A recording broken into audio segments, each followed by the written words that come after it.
ਬਿਲਕੁਲ ਤੇ ਇਹਦੇ ਨਾਲ ਹੀ ਆਪਾਂ ਇੱਕ ਜੁੜਿਆ ਜਿਹੜਾ ਮਸਲਾ ਹੈਗਾ ਹੁਣ ਜਿਹੜਾ ਆਉਣ ਵਾਲਾ ਮਸਲਾ ਹੈਗਾ ਅਗਲੇ ਸਾਲ ਦੇ ਲਈ ਉਹਦੇ ਲਈ ਆਪਾਂ ਗੱਲ ਕਰ ਲੈਂਦੇ ਹਾਂ ਕਿ FMCS ਦੇ ਵੱਲੋਂ ਜਿਹੜੀ ਆ ਪਲਾਨ ਜਿਹੜੀਆਂ ਉਹਨਾਂ ਨੂੰ ਗੇਅਰ ਅਪ ਕਰ ਲਿਆ ਗਿਆ ਹੈ ਕਿ ਜਿਹੜੇ ਸਪੀਡ ਲਿਮਿਟਰਸ ਹੈਗੇ ਆ ਟਰੱਕਾਂ ਦੇ ਵਿੱਚ ਜਿਹੜੇ ਇਲੈਕਟ੍ਰੋਨਿਕ ਸਪੀਡ ਲਿਮਿਟਰ ਹੈਗੇ ਆ ਉਹਨੂੰ ਮੈਂਡੇਟ ਨੂੰ ਲਿਆਉਣ ਦੀ ਤਿਆਰੀ ਕੀਤੀ ਜਾ ਰਹੀ ਹੈ। ਜਿਹੜਾ ਮੈਂਡੇਟ ਇਹ 2016 ਦੇ ਵਿੱਚ ਇਹਦੀ ਗੱਲਬਾਤ ਸ਼ੁਰੂ ਹੋਈ ਸੀਗੀ ਤੇ ਜਿਹੜੇ 2601 ਗ੍ਰੋਸ ਦੇ ਹੈਗੇ ਆ 26001 ਗ੍ਰੋਸ ਪਾਉਣ ਦੇ ਹੈਗੇ ਆ ਟਰੱਕ ਹੈਗੇ ਜਿਹੜੇ ਕਿ ਬੇਸਿਕਲੀ ਆਪਣੇ ਬਿਗ ਰਿਗਸ ਹੈਗੇ ਆ ਉਹਨਾਂ ਦੇ ਵਿੱਚ ਇਹ ਜਿਹੜਾ ਆ ਲਾਉਣ ਦੀ ਜਿਹੜੀ ਆ ਗੱਲਬਾਤ ਸ਼ੁਰੂ ਹੋ ਗਈ ਆ ਬਈ ਇਹਦੇ ਵਿੱਚ ਜਿਹੜਾ ਆ ਨੈਕਸਟ ਈਅਰ ਦੇ ਵਿੱਚ ਇਹਦੇ ਲਈ ਫੈਸਲਾ ਹੋਣਾ ਆ। ਸੋ ਹੁਣ ਜਿਹੜਾ FMCSA ਨੇ ਨੋਟਿਸ ਆਫ ਇੰਟੈਂਟ ਜਿਹੜਾ ਆ ਉਹ ਸਬਮਿਟ ਕੀਤਾ ਹੈਗਾ ਟੂ ਸੋਲਿਸਿਟਡ ਕਮੈਂਟਸ ਜਿਹੜੇ ਕਿ ਲੋਕਾਂ ਦੇ ਕਮੈਂਟਸ ਲੈਣੇ ਹੈਗੇ ਆ ਕਿ ਉਹਨਾਂ ਦਾ ਕੀ ਖਿਆਲ ਹੈਗਾ ਇਹਦੇ ਬਾਰੇ ਚ ਜਿਹੜੀਆਂ ਕਾਫੀ ਜਿਹੜੀਆਂ ਏਜੰਸੀਜ਼ ਹੈਗੀਆਂ ਆ ਕਾਫੀ ਜਿਹੜੀਆਂ ਸੇਫਟੀ ਕੰਪਨੀਆਂ ਹੈਗੀਆਂ ਸੇਫਟੀ ਆਰਗੇਨਾਈਜੇਸ਼ਨਸ ਹੈਗੀਆਂ ਉਹ ਇਹਦੇ ਵੱਲ ਹੈਗੀਆਂ ਇਹਦੀ ਮਤਲਬ ਕਿ ਇਹਦੇ ਹੱਕ 'ਚ ਹੈਗੀਆਂ। ਸੋ ਬੇਸਿਕਲੀ ਸਪੀਡ ਲਿਮਿਟਰ ਕੀ ਹੈਗਾ ਕਿ ਟਰੱਕ ਨੂੰ ਇਲੈਕਟ੍ਰੋਨਿਕਲੀ ਜਿੱਦਾਂ ਆਪਾਂ ਕਹਿੰਦੇ ਹਾਂ ਗਵਰਨਰ ਦੇ ਨਾਲ ਉਹਦੀ ਸਪੀਡ ਬੰਦ ਦਿੱਤੀ ਜਾਂਦੀ ਆ। ਸੋ ਉਹ ਜਿਹੜੀ ਸਪੀਡ ਹੈਗੀ ਆ ਇਲੈਕਟ੍ਰੋਨਿਕਲੀ ਉਹਦੀ ਸਪੀਡ ਜਿਹੜੀ ਆ ਉੱਥੇ ਬੰਦ ਦਿੱਤੀ ਜਾਊਗੀ। ਸੋ ਉਹਦੇ ਕਰਕੇ ਜਿਹੜਾ ਆ ਉਹ ਕਹਿੰਦੇ ਕਿ ਜਿਹੜੇ ਹੁਣ ਆਪੋਜੀਸ਼ਨ 'ਚ ਹੈਗੇ ਆ ਉਹ ਕਹਿੰਦੇ ਆ ਕਿ ਇਹਦੇ ਨਾਲ ਟਰੱਕਾਂ ਤੇ ਕਾਰਾਂ ਦੇ ਵਿੱਚ ਸਪੀਡ ਦਾ ਫਰਕ ਬਹੁਤ ਜ਼ਿਆਦਾ ਹੋ ਜਾਊਗਾ ਫਿਰ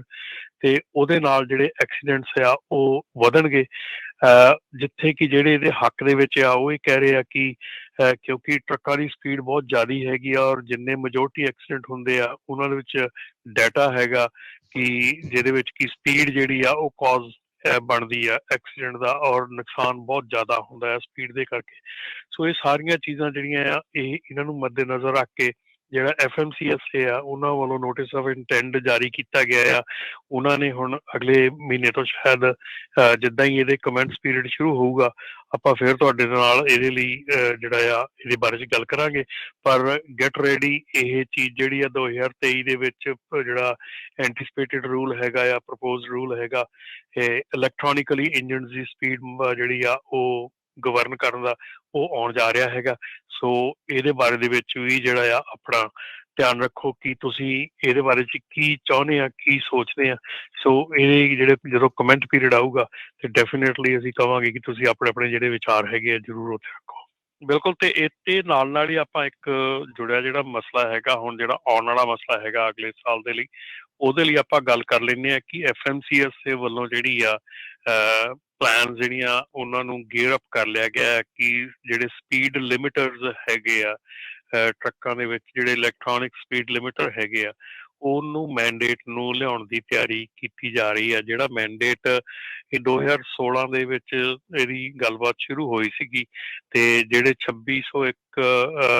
ਗ੍ਰੋਸ ਦੇ ਹੈਗੇ ਆ 26001 ਗ੍ਰੋਸ ਪਾਉਣ ਦੇ ਹੈਗੇ ਆ ਟਰੱਕ ਹੈਗੇ ਜਿਹੜੇ ਕਿ ਬੇਸਿਕਲੀ ਆਪਣੇ ਬਿਗ ਰਿਗਸ ਹੈਗੇ ਆ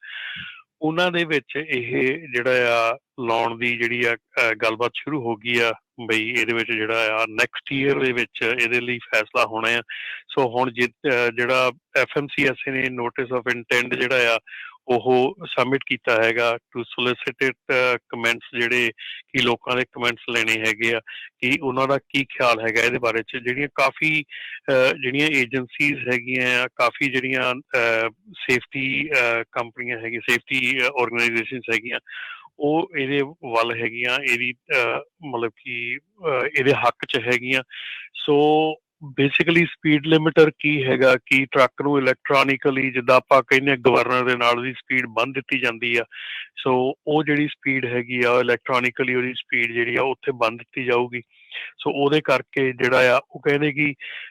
ਜਿਹੜੇ ਹੁਣ ਆਪੋਜੀਸ਼ਨ 'ਚ ਹੈਗੇ ਆ ਉਹ ਕਹਿੰਦੇ ਆ ਕਿ ਇਹਦੇ ਨਾਲ ਟਰੱਕਾਂ ਤੇ ਕਾਰਾਂ ਦੇ ਵਿੱਚ ਸਪੀਡ ਦਾ ਫਰਕ ਬਹੁਤ ਜ਼ਿਆਦਾ ਹੋ ਜਾਊਗਾ ਫਿਰ ਤੇ ਉਹਦੇ ਨਾਲ ਜਿਹੜੇ ਐਕਸੀਡੈਂਟਸ ਆ ਉਹ ਵਧਣਗੇ। ਜਿੱਥੇ ਕਿ ਜਿਹੜੇ ਇਹਦੇ ਹੱਕ ਦੇ ਵਿੱਚ ਆ ਉਹ ਇਹ ਕਹਿ ਰਹੇ ਆ ਕਿ ਕਿਉਂਕਿ ਟਰੱਕਾਂ ਦੀ ਸਪੀਡ ਬਹੁਤ ਜ਼ਿਆਦਾ ਹੈਗੀ ਆ ਔਰ ਜਿੰਨੇ ਮੈਜੋਰਟੀ ਐਕਸੀਡੈਂਟ ਹੁੰਦੇ ਆ ਉਹਨਾਂ ਦੇ ਵਿੱਚ ਡਾਟਾ ਹੈਗਾ ਕਿ ਜਿਹਦੇ ਵਿੱਚ ਕਿ ਸਪੀਡ ਜਿਹੜੀ ਆ ਉਹ ਕਾਜ਼ ਬਣਦੀ ਆ ਐਕਸੀਡੈਂਟ ਦਾ ਔਰ ਨੁਕਸਾਨ ਬਹੁਤ ਜ਼ਿਆਦਾ ਹੁੰਦਾ ਹੈ ਸਪੀਡ ਦੇ ਕਰਕੇ। ਸੋ ਇਹ ਸਾਰੀਆਂ ਚੀਜ਼ਾਂ ਜਿਹੜੀਆਂ ਆ ਇਹਨਾਂ ਨੂੰ ਮੱਦੇਨਜ਼ਰ ਰੱਖ ਕੇ ਜਿਹੜਾ FMCSA ਆ ਉਹਨਾਂ ਵੱਲੋਂ ਨੋਟਿਸ ਆਫ ਇੰਟੈਂਟ ਜਾਰੀ ਕੀਤਾ ਗਿਆ ਆ। ਉਹਨਾਂ ਨੇ ਹੁਣ ਅਗਲੇ ਮਹੀਨੇ ਤੋਂ ਸ਼ਾਇਦ ਜਿੱਦਾਂ ਹੀ ਇਹਦੇ ਕਮੈਂਟਸ ਪੀਰੀਅਡ ਸ਼ੁਰੂ ਹੋਊਗਾ ਆਪਾਂ ਫਿਰ ਤੁਹਾਡੇ ਨਾਲ ਇਹਦੇ ਲਈ ਜਿਹੜਾ ਆ ਇਹਦੇ ਬਾਰੇ 'ਚ ਗੱਲ ਕਰਾਂਗੇ। ਪਰ ਗੈਟ ਰੈਡੀ, ਇਹ ਚੀਜ਼ ਜਿਹੜੀ ਆ 2023 ਦੇ ਵਿੱਚ ਜਿਹੜਾ ਐਂਟੀਸਪੇਟਡ ਰੂਲ ਹੈਗਾ ਆ, ਪ੍ਰਪੋਜ਼ਡ ਰੂਲ ਹੈਗਾ, ਇਹ ਇਲੈਕਟ੍ਰੋਨਿਕਲੀ ਇੰਜਨਸ ਦੀ ਸਪੀਡ ਜਿਹੜੀ ਆ ਉਹ ਗਵਰਨ ਕਰਨ ਦਾ, ਉਹ ਆਉਣ ਜਾ ਰਿਹਾ ਹੈਗਾ। ਸੋ ਇਹਦੇ ਬਾਰੇ ਦੇ ਵਿੱਚ ਵੀ ਜਿਹੜਾ ਆ ਆਪਣਾ ਧਿਆਨ ਰੱਖੋ ਕਿ ਤੁਸੀਂ ਇਹਦੇ ਬਾਰੇ 'ਚ ਕੀ ਚਾਹੁੰਦੇ ਆ, ਕੀ ਸੋਚਦੇ ਆ। ਸੋ ਇਹਦੇ ਜਿਹੜੇ ਜਦੋਂ ਕਮੈਂਟ ਪੀਰੀਅਡ ਆਊਗਾ ਤੇ ਡੈਫੀਨੇਟਲੀ ਅਸੀਂ ਕਹਾਂਗੇ ਕਿ ਤੁਸੀਂ ਆਪਣੇ ਆਪਣੇ ਜਿਹੜੇ ਵਿਚਾਰ ਹੈਗੇ ਆ ਜ਼ਰੂਰ ਉੱਥੇ ਰੱਖੋ।